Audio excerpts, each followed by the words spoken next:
Hi, this is Isabel Florence, and you are listening to You Are Light podcast, a safe space where we talk about mental health and well-being. Hello, my lovelies. Welcome to this holiday special.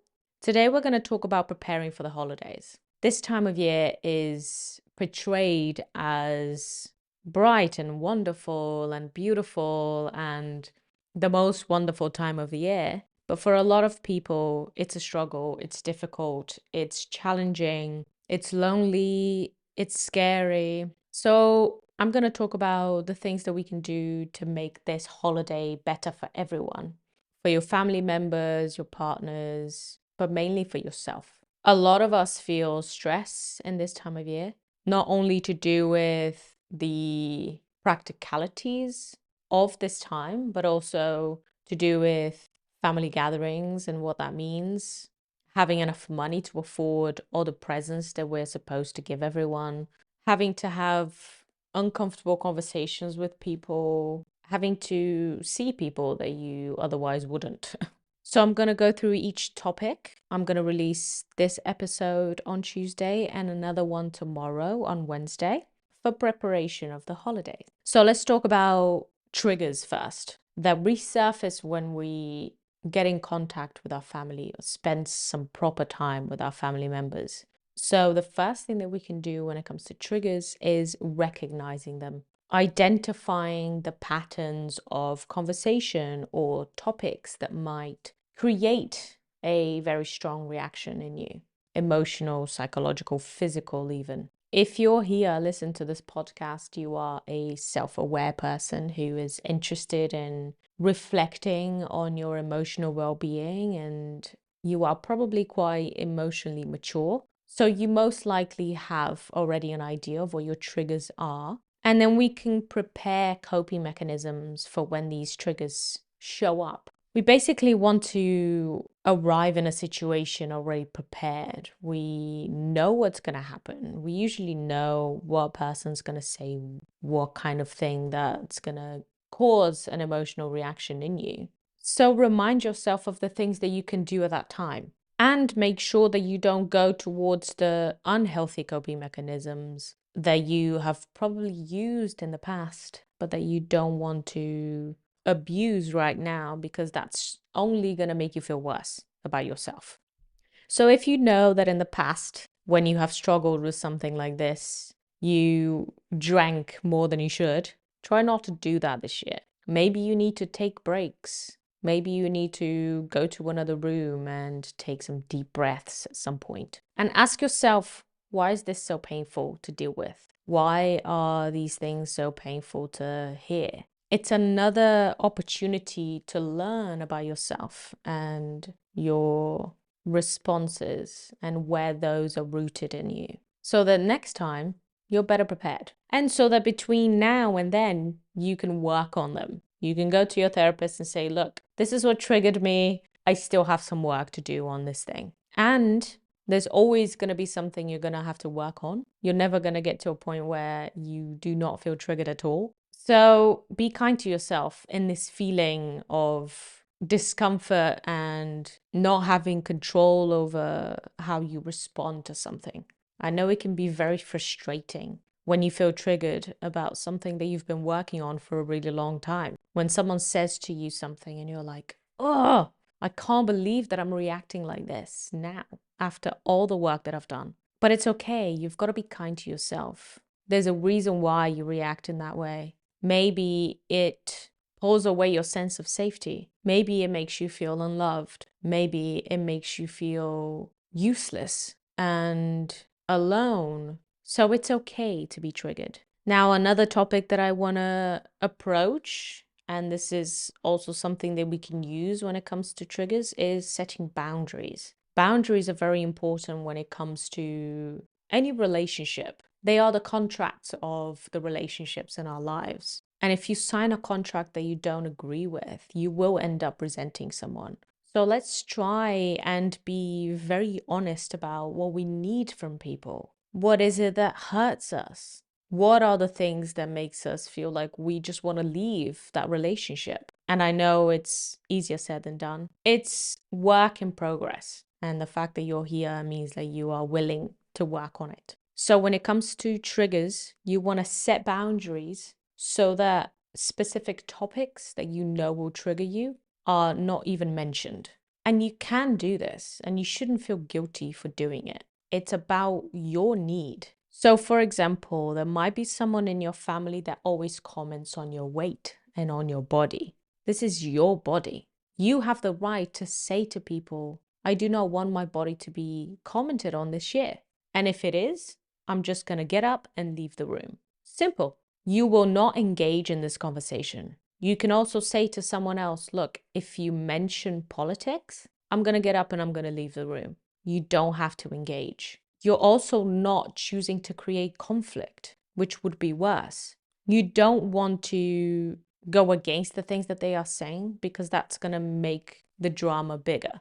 It's not about explaining why you don't want your body to be commented on or why you know that your politic views are right and theirs is wrong. It's just stating your limit. This is a conversation that I'm not engaging on. And if this is mentioned, I will get up and I will leave the room. Even if there's only one room in the house and you go to the bathroom and spend 2 minutes in the bathroom and then come back with a new subject. Communicate your boundaries assertively. And if you struggle to do so in person, you can send a text before the Christmas dinner, before the family gathering, even an email if you want it to feel more important and at the same time disconnected.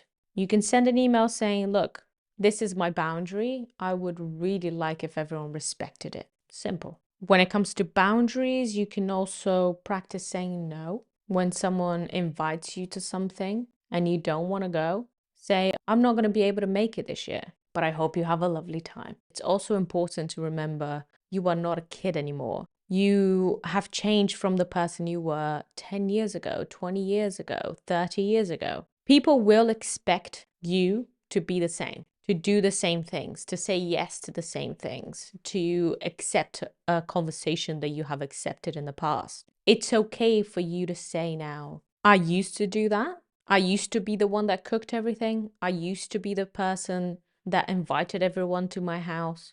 I used to be the person that was okay being judged in conversation. I used to be the person who accepted nasty comments about my partner, but I'm not that person anymore. And you have to make it very clear that you are not. And you also have to understand why people expect you to be that person, because you have been in the past.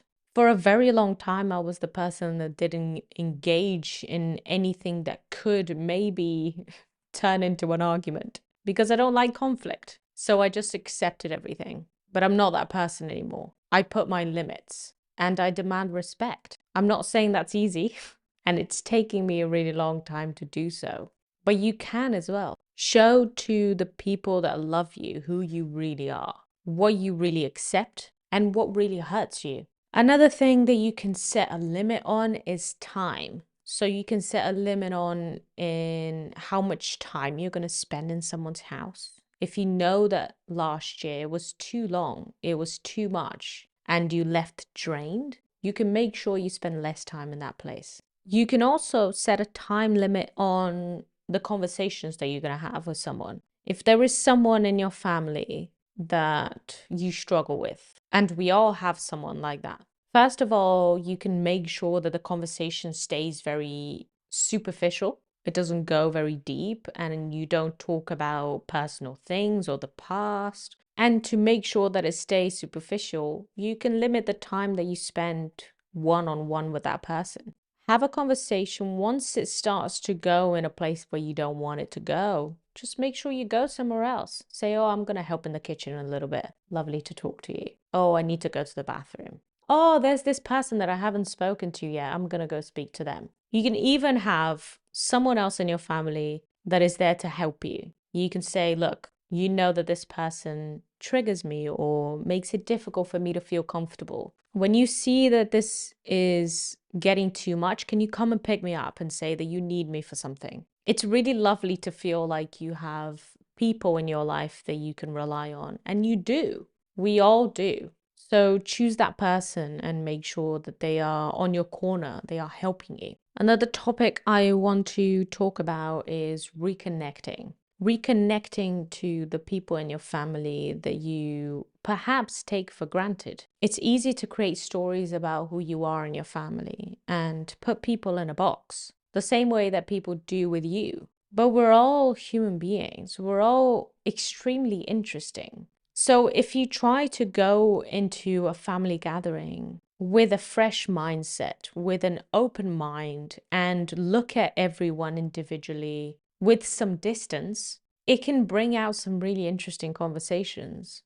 For example, you can have a conversation with someone that you think you know inside out. But if you approach that conversation imagining that you do not know this person and you ask the usual questions that you would ask, it can lead to a really bonding experience. Ask them really interesting questions like, is there anything that you have regretted in your life? What is a moment in your life that you will never forget as one of the most joyous ones? Who would you consider your best friend in your life? What are you most proud of? What gives you joy every day? Is there anything that you wish you had done differently? What makes you feel anxious in your life? Or what is it that you fear in life? These deep questions allows us to see people that we have known for a really long time in a different light. And it can be really incredibly bonding.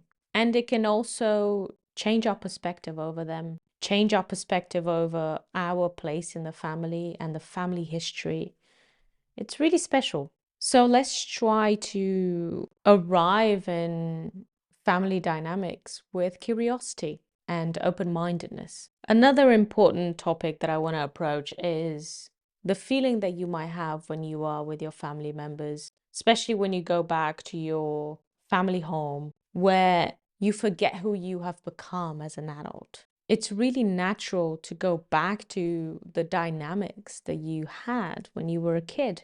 And that can bring out all sorts of uncomfortable feelings because we have grown a lot. We have changed a lot. When we don't want to step back into that space where we don't feel comfortable with who we are. So, to not feel like this, you can remind yourself of your values as an adult, of your goals. Remind yourself that maybe some of the values that you have as an adult are different to the other adults in your family, and that's okay. You can remind yourself of your worth, of your competence as an adult, even by just reminding yourself of some of the compliments you have received as an adult. What have people said about you that really made you feel proud of yourself? Remind yourself of that. Embrace your individuality. So, again, remember that you are different to those around you, and that's okay, and that's beautiful.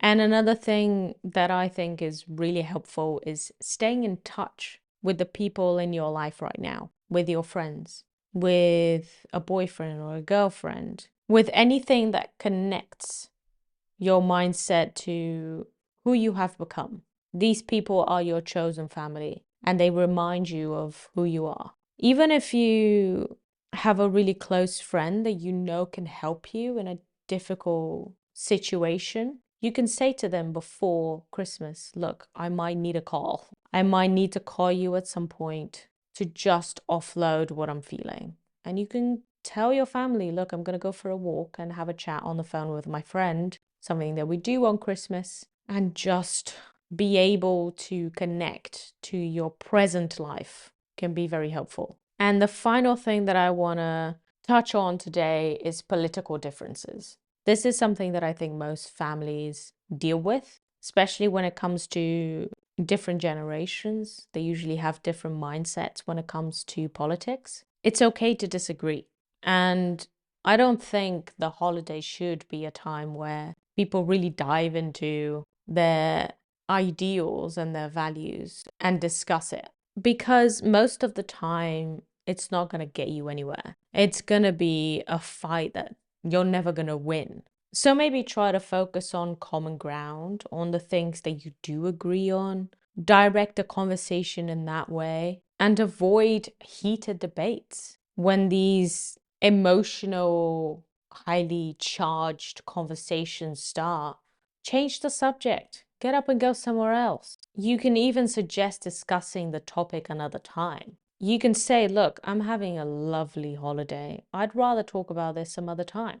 So there it is, the first half of this holiday special, where I share with you things that I think might help you with your holiday time. Tomorrow, there's going to be the second part of this, and I hope you enjoy it.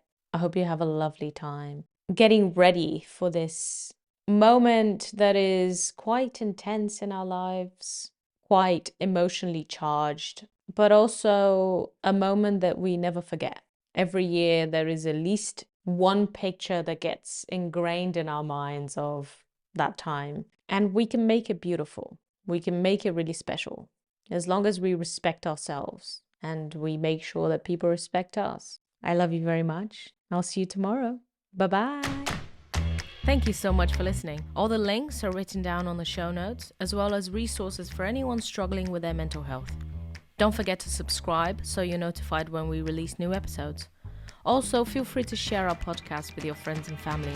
And if you'd like to get involved, explore our content, or support our work, visit our website www.yourlight.earth.